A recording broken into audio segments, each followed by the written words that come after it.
What is up, YouTube? Fanta here with my first adventure in Xenoblade Chronicles X.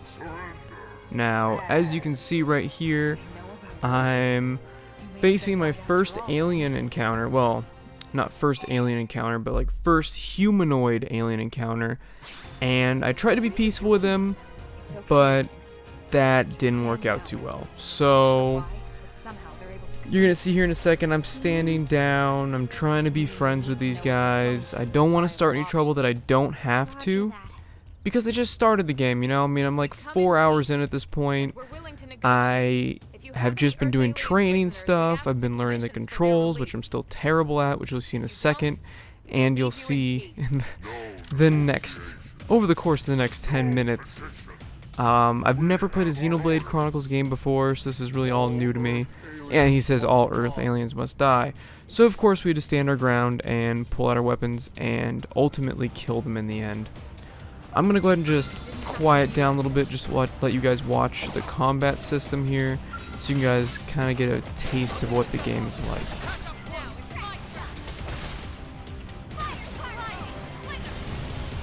So right here I noticed there's a little bit of a difficulty with targeting things. Maybe it's just me, I'm not used to the game yet, but it was very difficult to target things in the middle of battle, and I often found myself, because of the controls, accidentally switching out from my weapon to nothing. Like I would go into fleeing mode, which is a little bit frustrating and did cause a couple deaths, but I feel like this is just because it's a new control scheme. And once I get used to it, I shouldn't have that problem anymore. And now that I've played for probably about 10 hours, I have gotten a lot more used to it. This is just early on in the game.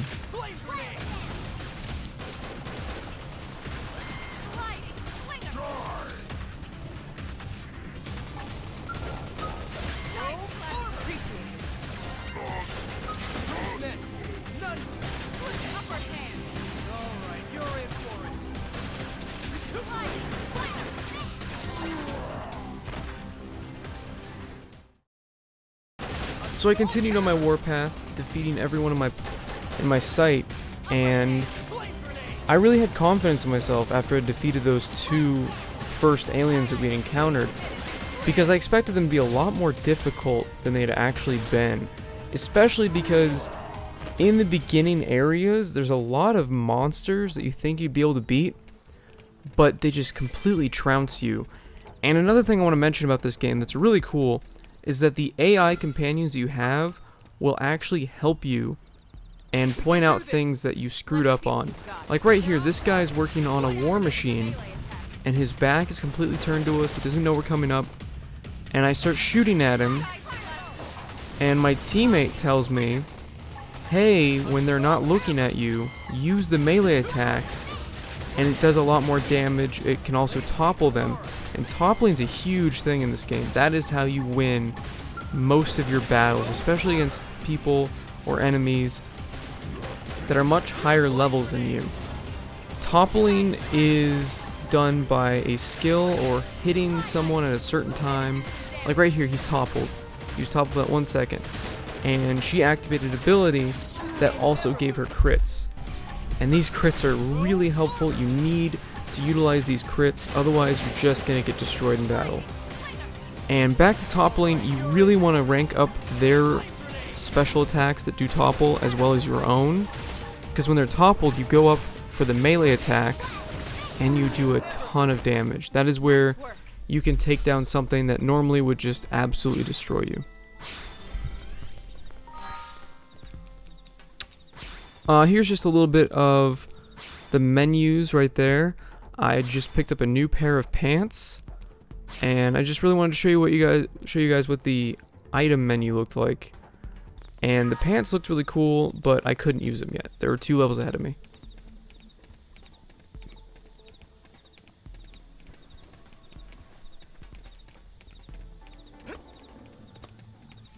Over here, I saw a guy. He had his back turned. I really wanted to attack him, but you see all those eyes above those animals over there?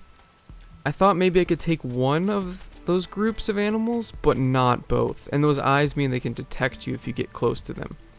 There's 2 guard robots. I decided I'm good. I'm not going to attack those. I'm just going to go ahead and just jump and skip ahead, which is really nice in this game. A lot of JRPGs don't let you jump or actually choose your path, whereas this game kind of gave you a lot of freedom in that aspect and allowed me to pick and choose. Right here you're going to see some treasure. I haven't completely figured out the treasure mechanic yet, because this is the treasure level 1. There are levels to different treasures, and I don't know how to level that up yet. I need to look more into that. So here's me about to take on the boss. I'm really pumped. I think I can take it. I took down all those other people with ease, and here's the cutscene. The whole story to this part is that you're looking for these 2 people. They were missing, and now you just found, or these 3 people, and you just found them and they're dead. These people, these aliens just killed them, just completely for no reason so far. Dead. And you tried to be friendly, and you know what? You tried, but they murdered your comrades, so now it's time to get revenge. I am pumped, I'm pissed, and I accidentally unequipped my weapon, and I'm just running around now, and we got obliterated in like the first couple of seconds. So, I wasn't ready yet. The nice thing is, when you die in this game, you don't lose a ton of progress. You go back to your checkpoint. So what I did is, just like World of Warcraft episode of South Park, I went to the forest and killed boars. They're not actual boars, but they're like these alien goat sheep creatures, and I killed them for probably about a half an hour, and I got some good loot out of it. And I suited up, got ready, went back. I leveled about 1.5 times. All of the enemies respawned back at the boss place, so I gained another couple levels, put on my new pants, and headed back in to kick that boss's ass. So here we are. This is the big battle right here. I've got all my new gear. I didn't accidentally switch out of the weapons. And I realized you keep seeing that circle pop up with a B. If you get that perfectly, it heals your team. Now, I'm still not sure what causes that circle to appear.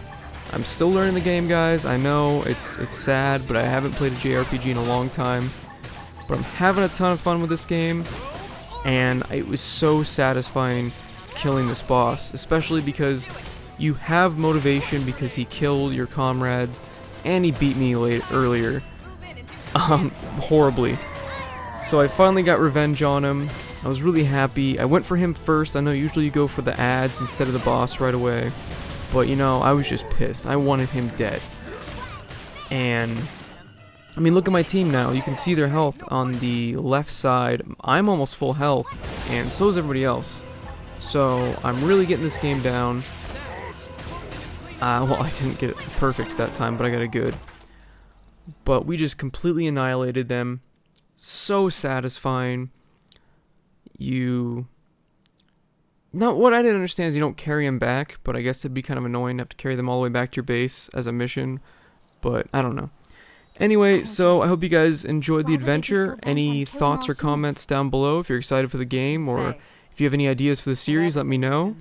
And in the next episode, you're going to find out what's in the rattling box coming up here. So if you guys are interested in finding out what that is, you know, leave a like, subscribe, and this game is pretty awesome so far. So if you guys want to see some more gameplay, let me know. Thanks for watching, guys, and have a great day.